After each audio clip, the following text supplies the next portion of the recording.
ਇਹਨਾਂ ਨੇ ਬਹੁਤ ਗਲਤ ਕੰਮ ਕੀਤਾ ਜੀ। ਇੰਨਾ ਗਲਤ ਕੰਮ ਕੀਤਾ ਜਿਹੜਾ ਪਹਿਲਾਂ ਨਹੀਂ ਸੀਗਾ। ਪਹਿਲਾਂ ਅੰਮੀ ਸੀ, ਅੱਬਾ ਸੀ, ਤਾਇਆ ਸੀ, ਚਾਚਾ ਸੀ। ਹੁਣ ਨਾ ਤਾਇਆ ਰਿਹਾ ਨਾ ਚਾਚਾ ਰਿਹਾ, ਅੰਕਲ ਆ ਜਿਹਦਾ ਕੋਈ ਮਾਨੇ ਨਹੀਂ, ਮੰਮੀ ਆ ਜਿਹਦਾ ਕੋਈ ਮਾਨਾ ਨਹੀਂ, ਪੱਪਾ ਵਾ ਕੋਈ ਮਾਨਾ ਨਹੀਂ ਉਹਦਾ। ਅੱਬਾ ਕਹੇ ਅੱਬੇ ਨੇ ਬੋਲਣਾ ਸੀ, ਚਾਚੇ ਨੇ ਕਿਹਾ ਚਾਚੇ ਨੇ ਬੋਲਣਾ ਸੀ, ਤਾਏ ਨੇ ਕਿਹਾ ਤਾਏ ਨੇ ਬੋਲਣਾ ਸੀ। ਹੁਣ ਕੋਈ ਨਹੀਂ ਰਿਹਾ, ਸਾਰੇ ਅੰਕਲ ਮੰਕਲ ਸ਼ੰਕਲ ਹੋ ਗਏ। ਲਫ਼ਜ਼ਾਂ ਦੇ ਨਾਲ ਆ ਨਾ, ਲਫ਼ਜ਼ਾਂ ਦੇ ਨਾਲ ਸਾਰੇ ਕੰਮ ਹੁੰਦੇ ਆ। ਮੂੰਹ ਚੋਂ ਲਫ਼ਜ਼ ਹੀ ਬੋਲਣੇ, ਇਹਨਾਂ ਨੇ ਸਾਰੇ ਕੰਮ ਹੋਣੇ ਆ। ਇਹ ਲਫ਼ਜ਼ ਇਦਾਂ ਦੇ ਬੋਲੀ ਜਾਂਦੇ ਜਿਹਨਾਂ ਦੇ ਕੋਈ ਮਾਨੇ ਨਹੀਂ ਹੈਗੇ। ਉਹ ਕਹਤੇ हैं जी हम तरक्की कर रहे हैं। ਇਹੋ ਤਰੱਕੀ ਦੀ ਲੋੜ ਨਹੀਂ ਹੈਗੀ। ਤਾਲੀਮ ਜਿਹੜੀ ਹੈ ਨਾ ਜੀ, ਤਾਲੀਮ ਨੇ ਬੇੜੀ ਗਰਕ ਕੀਤੀ। ਹਾਲਾਂਕਿ ਤਾਲੀਮ ਨੂੰ ਸ਼ੌਰ ਆਉਣਾ ਚਾਹੀਦਾ ਸੀ ਇਹਨਾਂ ਨੂੰ ਇੰਨਾ ਕੁ ਸ਼ੌਰ ਆਇਆ ਕਿ ਕੋਈ ਨਹੀਂ ਪੁੱਛਦਾ ਕਿ ਕੌਣ ਹੈਗਾ ਤੇ ਕੌਣ ਨਹੀਂ ਹੈਗਾ, ਭੱਜੇ ਫਿਰਦੇ ਆ। ਇਸ ਇਲਮ ਨੇ, ਤਾਲੀਮ ਨੇ ਬੇੜੀ ਗਰਕ ਕਰ ਛੱਡੀ ਇਹਨਾਂ ਦੀ। ਜਦੋਂ ਤਾਲੀਮ ਇਲਮ ਨਹੀਂ ਸੀ ਉਦੋਂ ਈਮਾਨ ਮਜ਼ਬੂਤ ਸੀਗਾ, ਹਯਾ ਸੀਗਾ ਵੱਡੇ ਛੋਟੇ ਦਾ। ਹੁਣ ਉਸ ਹਰ ਚੀਜ਼ ਮੁਕਾਤੀ। ਜ਼ੁਲਮ ਦੀ ਇੰਤਹਾ ਹੋਣ ਲਈ ਹੈ ਜੀ ਹਰ ਪਾਸੇ। ਕਾਤਾ ਕਰੇਗਾ ਅਖੀਰ ਹੁਣ ਅਕਲ ਵਾਪਸ ਆ ਲਈ ਵੀ ਹੁਣ ਵਾਪਸ ਇਹਦੇ ਵਿੱਚ ਛੁੱਲੀਆਂ ਪਈਆਂ, ਉਹ ਪਈਆਂ ਰਹਿ ਜਾਣੀਆਂ ਉੱਥੇ ਦੇ ਉੱਥੇ। ਹਰ ਸ਼ੈ ਪਈ ਰਹਿ ਜਾਣੀ ਆ। ਫਿਰ ਦੇਖਣਾ ਆਲੇ ਦੁਆਲੇ ਹੁਣ ਕੀ ਕਰੀਏ। ਬੰਦ ਤੁਹਾਨੂੰ ਚੰਦ ਖਾਸ ਗੱਲਾਂ ਕਰ ਲੈਂਦੇ। ਤੁਸੀਂ ਹਾਂਜੀ, ਤੁਸੀਂ ਮਾਰਫਤ ਬੋਲਿਓ, ਤੁਹਾਨੂੰ ਦੱਸਾਂਗੇ ਵੀ ਮਾਰਫਤ ਦੇ ਇਹਦੇ ਮਤਲਬ ਕੀ ਆ, ਇਹਨੂੰ ਕੀ ਕਿਹਾ। ਅਸੀਂ ਜੀ ਦੋ ਭੰਨ ਕੇ ਦੇਖੇ ਆ ਟੱਚ ਮੋਬਾਈਲ ਜਿਹੜੇ ਆ ਨਾ, ਦੋ ਦੇਖੇ ਭੰਨ ਕੇ, ਵਿੱਚ ਇੱਕ ਪੱਤਰੀ ਆ, ਕੱਖ ਨਹੀਂ ਹੈਗਾ ਵਿੱਚ ਇਹਦੇ। ਵੀ ਮਾਲਕ ਨਾਲ ਤਾਰ ਆ, ਤਸਵੀਰ ਵੀ ਆਉਂਦੀ ਆ, ਗੱਲਾਂ ਵੀ ਹੁੰਦੀਆਂ। ਅਸੀਂ ਆਪਣੇ ਬਾਬੇ ਨੂੰ ਘੁੱਟਦੇ ਜਦੋਂ ਦਬਾਉਂਦੇ ਹੁੰਦੇ ਸੀ, ਪਤਾ ਕਰਕੇ ਦੇਖਦਾ ਸੀ, ਘੁੱਟੀਦਾ ਸੀ। ਉਦੋਂ ਗੱਲਾਂ ਕਰਦੇ ਹੁੰਦੇ ਸੀਗੇ ਵੀ ਇੱਕ ਵਕਤ ਆਏਗਾ ਕਿ ਆਹ ਚੀਜ਼ਾਂ ਹੋਣਗੀਆਂ ਤੇ ਕਿਆਮਤ ਬੇਟਾ ਉਦੋਂ ਲਾਗੇ ਹੋਏਗੀ। ਜਾਂ ਉਹ ਗੇਟ ਕਹਿੰਦੇ ਰਿਕਾਰਡ ਏਦਾਂ ਰੱਖਦੇ ਸੀਗੇ ਟੇਬਲ ਦੇ ਉੱਤੇ, ਬਿੰਗਾ ਜਿਹਾ ਸਪੀਕਰ ਹੁੰਦਾ ਸੀ, ਉਹਨੂੰ ਚਾਬੀ ਦੇ ਦੇਣੀ, ਦੇ ਕੇ ਨਾ ਤੇ ਉਹਨੇ ਬੋਲਣਾ ਤੇ ਉਹ ਕੱਪੜਾ ਚੁੱਕ ਚੁੱਕ ਦੇਖਣਾ ਵੀ ਥੱਲੇ ਦੇ ਬੋਲਦਾ ਕੌਣ ਆ। ਬਾਬਿਆਂ ਉੱਥੇ ਬੈਠੇ ਕਹਿਣਾ ਵੀ ਯਾਰ ਕੱਪੜਾ ਚੁੱਕ ਦੇਖ ਸੀ ਥੱਲੇ ਆਵਾਜ਼ ਕਿੱਥੋਂ ਆਉਣ ਰਹੀ ਹੈ, ਕੌਣ ਬੋਲਦਾ ਵਾ। ਇੰਨੇ ਸਿੱਧੇ ਲੋਕ ਹੁੰਦੇ ਸੀ। ਹੁਣ ਵਾਲੇ अपने हद मुक्की पई, हुण अकल तो हर चीज बाहर।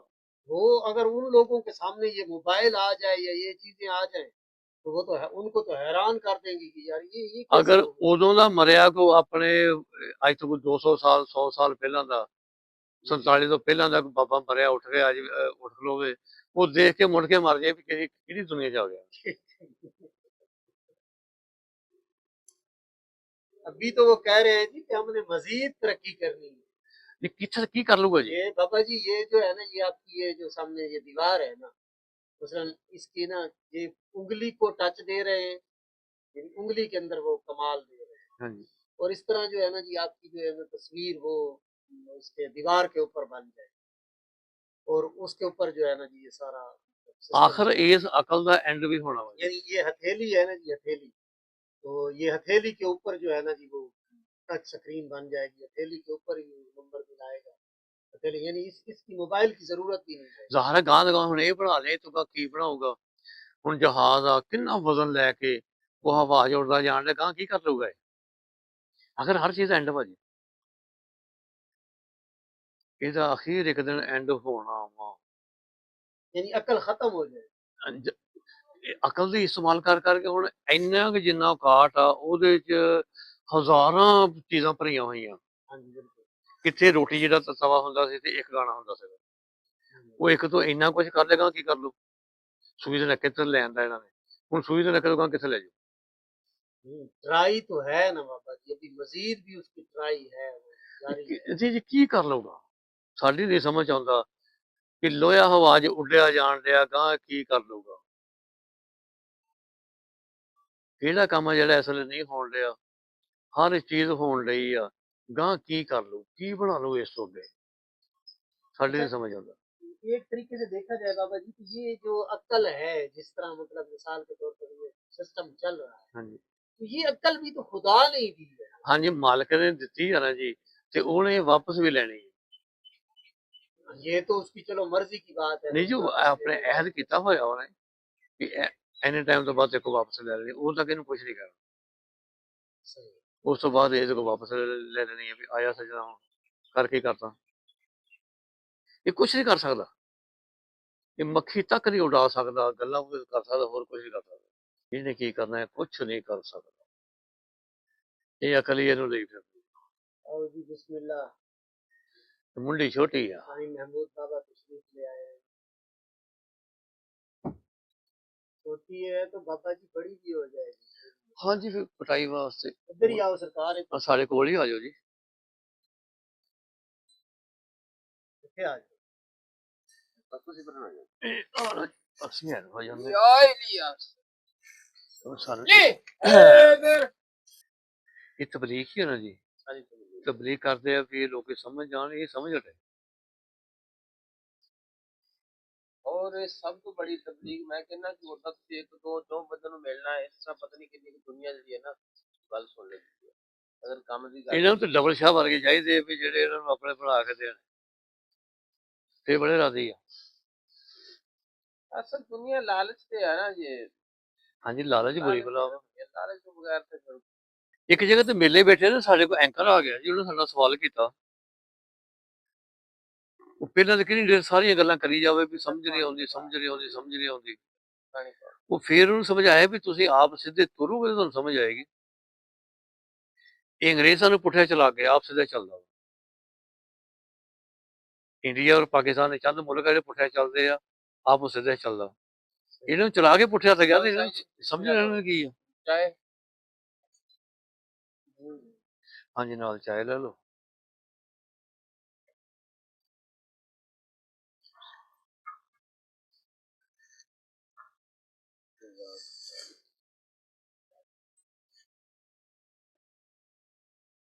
ਇਹ ਬੇਟਾ ਚਾਹ ਨਾਲ ਤੇ ਪਾਣੀ ਨਹੀਂ ਚਾਹੀਦਾ। ਗਰਾਈ ਵਾਲੀ ਉਹ ਡਾਂਗਾ ਲੈ ਕੇ ਰਾਹ ਖਲੋਏ ਤੇ ਵੀ ਆ ਜਾਓ ਉਰੇ।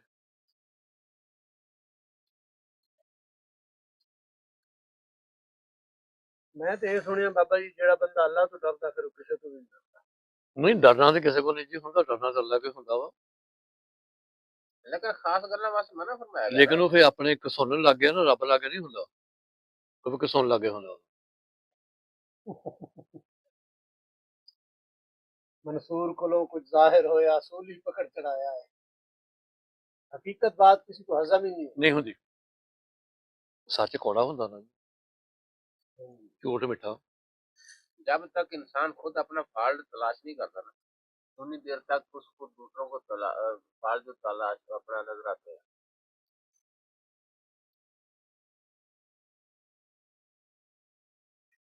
है, उतने तक दूसरों के ऐप नजर आते हैं।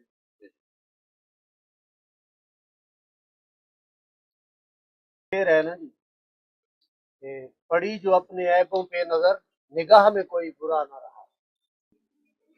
यही बात तो मियां मोहम्मद बख्श खान ने बोली थी। ये मियां मोहम्मद बख्श ने बोली थी या बुल्ले शाह की है? बुरा लब्बा निकले बुरा ना लब्बा कोई, जब अपने अल जाती मारी में तो बुरा ना कोई है। बुल्ले शाह का बोला बुरा लबन टुरिया ते बुरा लब्बा ना कोई, मन अंदर जाती पाई मैं थी बुरा ना कोई।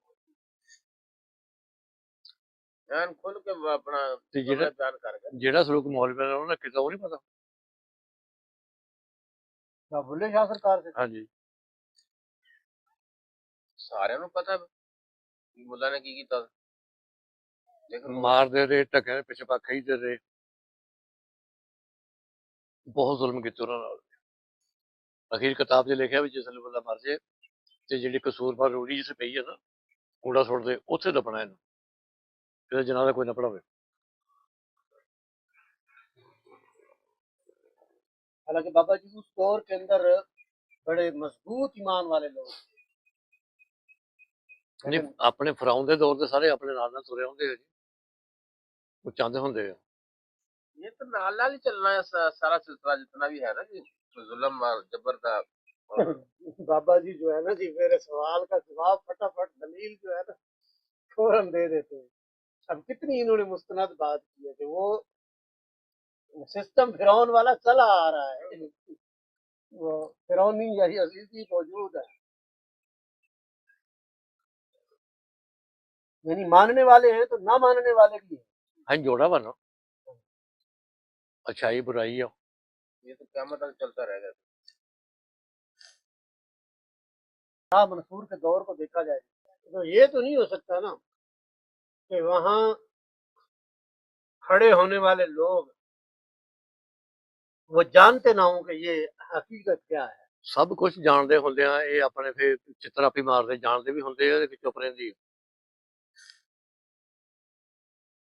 लेकिन खामोश रहे, कोई किसी ने कोई बात नहीं की। ਨਹੀਂ ਉਹਨਾਂ ਨੇ ਕੁਝ ਵੀ ਨਹੀਂ ਕਿਹਾ ਸੀ। ਉਹਨਾਂ ਨੇ ਐਨ ਨੂੰ ਹੱਕ ਕਿਹਾ ਵੀ ਐਨ ਹੱਕ ਆ, ਬਗੈਨ ਹੈ ਨਹੀਂ ਗੀ, ਐਨ ਨਾਲ ਹੱਕ ਆ।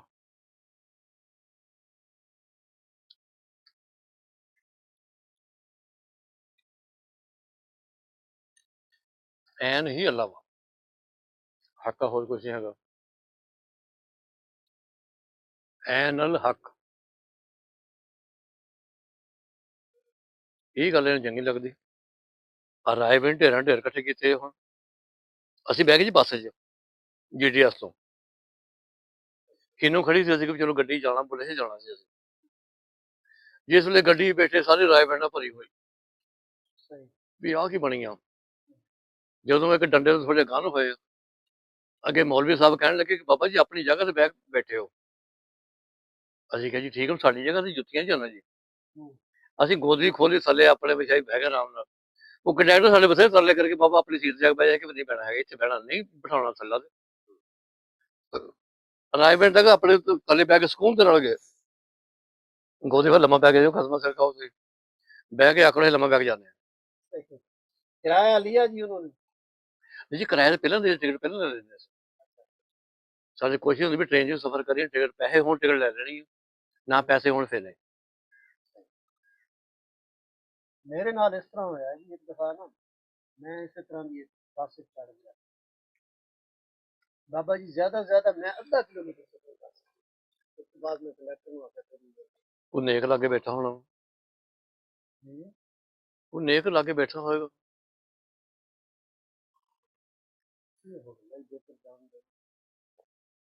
ਰੱਬ ਇਹਨਾਂ ਨੂੰ ਕਹੋ ਨਾ, ਬੜੇ ਰਾਜ਼ੀ ਹੁੰਦੇ ਆ। ਗੱਲ ਪਾਉਣਾ ਸ਼ੈਤਾਨ ਕਹਿ ਦਿਓ, ਤੁਹਾਡੀ ਗੱਲ ਪੈ ਜਾਣੀ। ਅਸਲ ਕਾਰੀ ਸਾਹਿਬ ਗੁਫ਼ਤਗੂ ਕਰਨ ਦਾ ਮਕਸਦ ਸਿਰਫ ਇੰਨਾ ਕੀ ਹੁੰਦਾ ਆ ਕਿ ਹਕੀਕਤ ਦੀ ਜਿਹੜੀ ਆਵਾਜ਼ ਆ ਨਾ, ਉਹ ਹਰ ਇਨਸਾਨ ਤੱਕ ਨਾ ਪਹੁੰਚ ਜਾਏ। ਬਾਜ਼ ਵਕਤ ਗੁਫ਼ਤਗੂ 'ਚ ਐਸੀ ਬਾਤ ਵੀ ਆ ਜਾਂਦੀ ਆ ਕਿ ਦੇਖਣ ਵਾਲਾ ਬੰਦਾ ਕਹਿੰਦਾ ਕਿ ਪਤਾ ਨਹੀਂ ਗੀਬਤ ਕਰ ਰਹੇ ਆ, ਉਹਨੂੰ ਵੇਚਣ ਲੱਗ ਜਾਂਦੀ।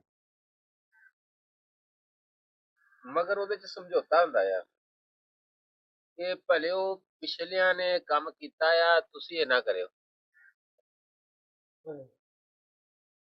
ਕੁਰਾਨ ਪਾਕ ਦੇ ਸਾਰਾ ਸਮਝੌਤਾ ਹੀ ਆ ਨਾ ਕਿ ਜੋ ਕੁਝ ਵੀ ਲਿਖਿਆ ਆ, ਜੋ ਵੀ ਕੁਰਾਨ ਪੜ੍ਹ ਰਹੇ ਆ, ਸਾਰਾ ਪਿਛਲਾ ਕੌਮਾਂ ਦਾ ਗੁਜ਼ਰਿਆ ਵਕਤ, ਉਹ ਸਾਰਾ ਪੈਗਾਮ ਵੀ ਆਹ ਕੰਮ ਇਹਨਾਂ ਨੇ ਕੀਤਾ, ਤੁਸੀਂ ਨਾ ਕਰਿਓ। ਅੱਛਾ, ਆਹ ਕੰਮ ਅੱਛਾ ਆ, ਇਹ ਅੱਲਾ ਦਾ ਪੈਗਾਮ ਹੈਗਾ ਆ, ਇਹ ਕੰਮ ਨੂੰ, ਇਸ ਗੱਲ ਨੂੰ ਮੰਨ ਲਿਓ, ਅੱਲਾ ਵਹਦਹੁ ਲਾ ਸ਼ਰੀਕ ਦੇ ਪੈਗਾਮ ਨੂੰ ਮੰਨ ਲਿਓ ਤੇ ਤੁਸੀਂ ਜ਼ਰਾ ਸੌਖੇ ਰਹਿ ਜਾਓਗੇ, ਵਕਤ ਤੁਹਾਡਾ, ਮਕਸਦ ਸਫਰ ਤੁਹਾਡਾ ਆਸਾਨ ਹੋ ਜਾਏਗਾ। ਹੁਣ ਉਹਨੂੰ ਕੁਝ ਲੋਕ ਸਮਝ ਲੈਂਦੇ ਆ ਕਿ ਲਓ ਜੀ ਬੈਠੇ ਗੀਬਤ ਕਰ ਰਹੇ ਆ। ਗੀਬਤ ਉਹ ਹੁੰਦੀ ਆ ਜਿਹੜੀ ਕੋਈ ਬੰਦਾ ਚਲਾ ਜਾਂਦਾ, ਉਹਦੇ ਕੰਨੋਂ ਪਿੱਛੇ ਉਹਦੀਆਂ ਬੁਰਾਈਆਂ ਕਰਨੀਆਂ। ਇੱਥੇ ਆਪਾਂ ਇਸ ਮਹਿਫਲ 'ਚ ਬੈਠੇ ਇੱਕ ਸਮਝੌਤੇ ਵਾਸਤੇ, ਇਸਲਾਹ ਮੁਆਸ਼ਰਾ ਹੈ। ਅਗਰ ਇਨਸਾਨ ਨੇ ਸੋਚ ਲਿਆ ਕਿ ਯਾਰ ਇਸ ਗੱਲਾਂ ਵਿੱਚੋਂ ਕੋਈ ਗੱਲ ਲੱਭਣੀ ਹੈ ਤੇ ਫਿਰ ਉਹਨੂੰ ਲੱਭ ਜਾਏਗੀ, ਕਿਉਂਕਿ ਜਿਹੜੇ ਮੁਹੱਬਤ ਵਾਲੇ ਲੋਕ ਆ ਉਹ ਗੌਰ ਨਾਲ ਸੁਣਦੇ ਇਸ ਮਹਿਫਲ ਨੂੰ ਕਿ ਇਹਦੇ 'ਚੋਂ ਗੱਲ ਹੀ ਤੇ ਲੱਭਣੀ ਆ। ਜਦੋਂ ਗੱਲ ਲੱਭ ਜਾਂਦੀ ਆ, ਅਗਰ ਉਹ ਗੱਲ ਪੱਲੇ ਬੰਨ ਲੈਂਦਾ ਬੰਦਾ, ਤੇ ਉਹ ਬੰਦਾ ਬਣ ਜਾਂਦਾ ਹੈ। ਉਹ ਜਿਸ ਤਰ੍ਹਾਂ ਸਾਈਂ ਹੁਣੀ ਫਰਮਾਉਂਦੇ ਹੁੰਦੇ ਆ ਕਿ ਵਲੀ ਵੱਲ ਕਢਾ ਕੇ ਵੱਲ ਹੋਇਆ, ਜਿੰਨੀ ਦੇਰ ਤੱਕ ਇਹਦਾ ਵੱਲ ਹੀ ਨਹੀਂ ਨਿਕਲਦਾ, ਆਪਣਾ ਨਿਕਲੇਗਾ ਤੇ ਕਿਸੇ ਗੱਲ ਹੀ ਨਹੀਂ ਬਣਦੀ। ਵੱਲ ਤਾਂ ਆਪਣਾ ਕੱਢਣਾ ਨਾ, ਕਿਸੇ ਦਾ ਨਹੀਂ ਕੱਢਣਾ। ਤੇ ਫਿਰ ਕਿਸੇ ਕਾਰੀਗਰ ਕੋਲ ਚੱਲ ਜਾਓ ਜਿਹੜਾ ਵੱਲ ਸੌਖਾ ਨਹੀਂ ਨਿਕਲਦਾ, ਉਹਦੇ ਕੋਲ ਜਾਣਾ ਨਹੀਂ ਚਾਹੁੰਦੇ। ਉਧਰ ਕਾਰੀਗਰ ਕੋਲ ਜਾਣਾ ਤੇ ਸੱਟਾ ਮਾਰਨੀਆਂ। देखो एक इशारा होता है,